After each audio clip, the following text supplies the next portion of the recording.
ప్రజల కోసం పోరాడే news channel AMS BR news కి స్వాగతం సుస్వాగతం. వాల్టా చట్టాన్ని ధిక్కరించి చెట్లు నరికితే ఉపేక్షించేది లేదు.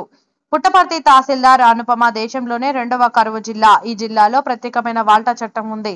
ఈ వాల్టా చట్టం ప్రకారం వర్షాలకు ఆధారమైన చెట్లను వ్యాపారం నిర్వహించడానికి ఎవరైనా నరికితే ఉపేక్షించబోమని తక్షణమే నోటీసులు అందజేయడమే కాకుండా వాహనాలను సీజ్ చేస్తామని వారు పేర్కొన్నారు. పుట్టపర్తి మండలం కప్పలబండ సర్వే నెంబర్లో కర్ణాటకకు చెందిన కొంతమంది కలప వ్యాపారస్తులు చెట్లు నరుకుతుండగా గమనించిన ప్రముఖ పర్యావరణవేత్త డాక్టర్ భాస్కర నాయుడు సమాచారం అందించడంతో అక్కడికి చేరుకున్న విఆర్ఓ సందీప్ నాయుడు వివోఏఓలు కలపను సీజ్ చేశారు. అప్పటికే విషయం తెలుసుకున్న వెహికల్ కలప నరికేవారు అక్కడి నుండి జారుకున్నారు. జిల్లా వ్యాప్తంగా ఎక్కడైనా వాల్టా చట్టాన్ని ధిక్కరించి చెట్లు నరికితే కఠిన చర్యలు చేపడతామని తెలియజేశారు.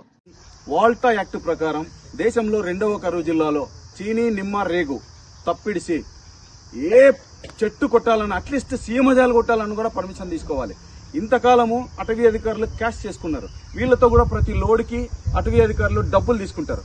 కానీ నష్టం ఎవరికి అంటే ఈ కరువు ప్రాంత ప్రజలకి నష్టం. సుబాబులు ఎండాకాలంలో వర్షాలు రాని పక్షంలో అవి పశువులకు మేత చాలా బాగా ఉపయోగపడుతుంది. అది తెలియక కొన్ని వేల టన్నులు ప్రతిరోజు కర్ణాటకకు తరలి వెళ్ళిపోతున్నాయి.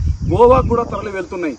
ఇవన్నీ పేపర్ మిల్స్ కు వెళ్తున్నాయి. మన జిల్లాలో ఒక మొక్కను పెంచాలంటే ప్రభుత్వం 200 రూపాయలు ఖర్చు పెడుతుంది. ఒక సందర్భంలో 2000 కూడా ఖర్చు పెడుతుంది.